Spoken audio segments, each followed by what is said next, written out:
दोस्तों, एक बार एक गुरु अपने शिष्य के साथ कहीं से गुजर रहे थे। चलते चलते वो एक खेत के पास से गुजरे। खेत बहुत अच्छी जगह पर था। वहां की जमीन बहुत उपजाऊ थी, पर उस खेत की हालत देख के लगता था कि उस खेत का मालिक उस पर जरा भी ध्यान नहीं देता है। पूरी तरह से उजाड़ सी हालत थी उस खेत की। खैर, दोनों को बहुत प्यास लगी थी, तो वो खेत के बीच में बने एक टूटे फूटे घर के सामने पहुंचे। दरवाजा खटखटाया। अंदर से एक आदमी निकला। उसके साथ उसकी पत्नी और 3 बच्चे भी थे। सभी फटे पुराने कपड़े पहने हुए थे। गुरु ने पानी मांगा। उस आदमी ने उनको पानी पिलाया। फिर गुरु ने उससे पूछा कि भाई साहब, आपके पास इतना बड़ा खेत है, ना वहां पर कोई फसल है, ना फलों के कोई पेड़ हैं, आखिर आप अपना गुजारा करते कैसे हैं?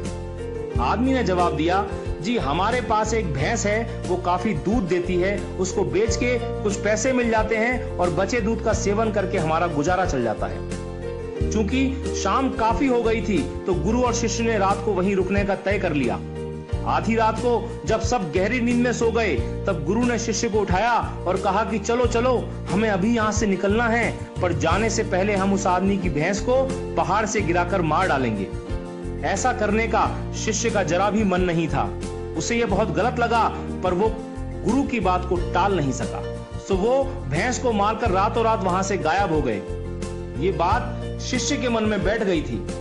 10 साल के बाद वो शिष्य एक सफल आदमी बन गया, तो अपनी गलती का पश्चाताप करने के लिए और उस आदमी की मदद करने के लिए अपनी कार से उस खेत के सामने पहुंचा। पर वहां उसने देखा कि उजाड़ खेत एक शानदार फलों के बगीचे में बदल चुका था। टूटे फूटे घर की जगह एक शानदार बंगला खड़ा था। जहां एक अकेली भैंस बंधी होती थी, वहां कई अच्छी नस्ल की गाय और भैंसें बंधी हुई थी। शिष्य ने सोचा कि शायद वो परिवार अपनी जमीन किसी को बेच के कहीं चला गया है, और ये सोचकर वो वापस लौटने लगा, तो उसे खेतों में वही 10 साल पहले वाला आदमी दिखाई दे गया। शिष्य उसके पास पहुंचा, बोला, शायद आपने मुझे पहचाना नहीं, 10 साल पहले मैं आपसे मिला था। फिर वो आदमी बोला, नहीं नहीं, ऐसा नहीं है, मुझे याद है, आप और आपके गुरु आए थे। उस रात को तो मैं कभी भूल ही नहीं सकता।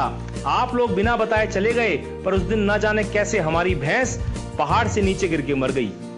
कुछ दिन तो समझ ही नहीं आया कि क्या करें, पर जीने के लिए कुछ तो करना था, सो लकड़ी काट कर बेचने लगा।